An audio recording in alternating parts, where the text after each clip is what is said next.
மாநிலங்களவை தேர்தலில் தமிழ்நாட்டிலிருந்து போட்டியிட்ட 6 வேட்பாளர்களும் போட்டியின்றி தேர்வு செய்யப்பட்டதாக தேர்தல் அதிகாரி சாந்தி தெரிவித்துள்ளார்.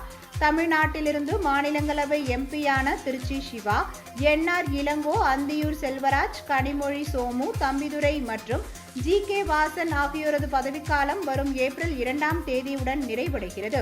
இதையடுத்து அதிமுக சார்பில் தம்பிதுரையும், அதிமுக கூட்டணியில் பாமகவின் அன்புமணியும் வேட்புமனு தாக்கல் செய்திருந்தனர்.